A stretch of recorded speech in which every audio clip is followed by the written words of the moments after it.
Die meisten Kamera-Rigs sehen auf Instagram brutal gut aus, aber sobald du wirklich damit arbeiten willst, merkst du schnell, wie sehr sie dich im Workflow ausbremsen. Dieses Setup hier ist anders, denn ich zeige dir heute mein aktuelles Kamera-Rig für mein Homestudio, mit dem ich Social-Media-Content und Kundenvideos filme. Und das vor allem auf eins optimiert ist: Effizienz, Geschwindigkeit und Flexibilität. Das Highlight dabei: ich kann in wenigen Sekunden von horizontal auf vertikal wechseln, ohne irgendetwas umzubauen oder neues Equipment anzuschrauben. Wenn du regelmäßig Videos filmst und dein Setup eher vereinfachen als verkomplizieren willst, dann lohnt es sich, jetzt dran zu bleiben. Das Herzstück von diesem gesamten Rig ist meine Sony FX3.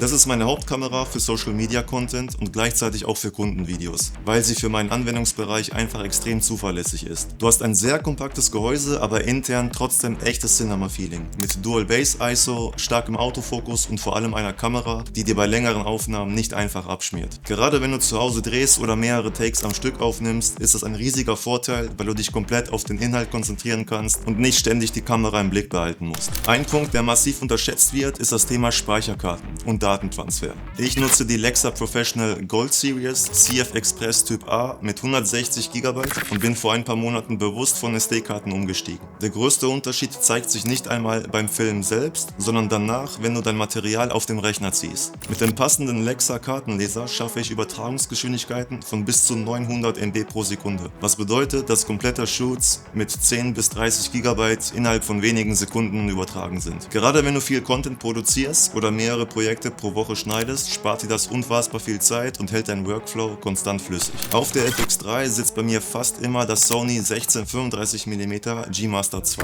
Das ist mein meistgenutztes Objektiv, sowohl für Shortform als auch für Longform-Content. Der Grund ist ganz simpel: Du bist extrem flexibel, bei 16mm bekommst du ein starkes Weitwinkel für Talking-Head-Videos oder kleinere Räume, und bei 35mm kannst du direkt cinematische Shots, Detailaufnahmen oder B-Roll umsetzen. Die konstante Blende von 2.8 gibt dir genug Spielraum beim Licht und das Objektiv bleibt trotzdem leicht genug, um das Rig nicht unnötig frontlastig zu machen. Als nächstes kommt das Small Rig Cage für die FX3. Das Cage ist für mich nicht nur Schutz, sondern die eigentliche Basis für das gesamte Rig. Ein Feature, das ich wirklich ständig nutze, ist das magnetische Werkzeug, das direkt unter dem Cage integriert ist. Das klingt erstmal unspektakulär, aber jeder Videograf kennt die Situation, wenn irgendeine Schraube locker ist und genau dann kein Tool griffbereit liegt. Hier ist es einfach immer da. Am Cage sind zwei PGY-Tech Schnellwechselplatten montiert und das ist eine sehr bewusste Entscheidung. Ich kann dadurch jederzeit zwischen vertikalem und horizontalem Setup wechseln, ohne irgendetwas umzubauen oder neu auszurichten. Dieses Quick-Release-System nutze ich auf fast all meinem Equipment, also auf Stativen, Overhead-Rigs und weiteren Mounts. Ein Klick und es sitzt. Genau diese Geschwindigkeit macht im Alltag den Unterschied. Am Cage sitzt außerdem der Small Rig NATO Sidehandle. Der große Vorteil hier ist das NATO-System, mit dem du den Griff extrem schnell montieren oder wieder abnehmen kannst, ohne an Stabilität zu verlieren. Auch hier hat Small Rig wieder mitgedacht und unten im Griff ein Werkzeug integriert, falls du unterwegs noch etwas nachziehen oder umbauen musst. Ich nutze auf dem Cage bewusst nicht die mitgelieferte Hot Show Lösung, sondern eine separate Platte, und zwar die Tilta Show Top Plate. Der Grund dafür ist, dass sie dir den originalen Hot Show der FX3 freilässt. Und dieser originale Anschluss ist extrem wichtig, wenn du Audio direkt digital in die Kamera einspeisen willst, ohne Umwege oder zusätzliche Kabel. Genau deshalb nutze ich hier das DJI Mic 3 mit dem passenden DJI Kameraadapter. Der Adapter sitzt direkt auf der FX3, darauf der Empfänger,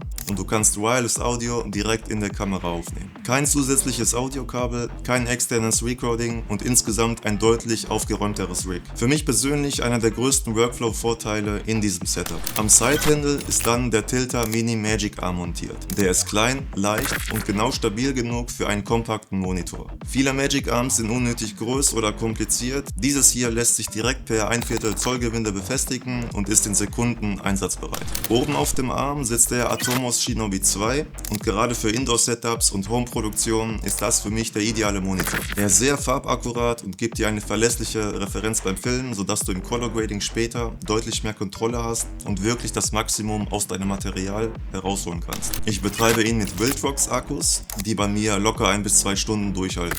Ich habe hier bewusst die kleineren Batterienvarianten genommen, damit das Kamera-Rig etwas an Gewicht spart. parat. Außerdem habe ich immer 2 Akkus parat, kann sie schnell wechseln und dank USB-C sogar direkt laden. Inklusive LED-Anzeige für den aktuellen Ladestand. Verbunden ist alles mit einem kurzen, geflochteten HDMI-Kabel, ungefähr 30 bis 50 cm lang. Geflochtene Kabel sind für mich Pflicht, weil sie robuster sind, weniger Platz brauchen und das gesamte Rig deutlich aufgeräumter halten. Unterm Strich ist dieses Setup super kompakt, sehr handlich und extrem effizient im täglichen Workflow. Das größte Highlight für mich bleibt, dass ich innerhalb von Sekunden zwischen horizontalem und vertikalem Setup wechseln kann, ohne zusätzliches Equipment oder nervige Umbauten. Für mein Zuhause und für neue Videoprojekte ist das aktuell mein absolutes Lieblingsrig und wahrscheinlich das durchdachteste Setup, das ich bisher gebaut habe. Wenn dir das Setup geholfen hat oder dir ein paar Ideen für dein eigenes Rig gegeben hat, lass gerne ein Like und ein Abo da und wir sehen uns dann beim nächsten Video.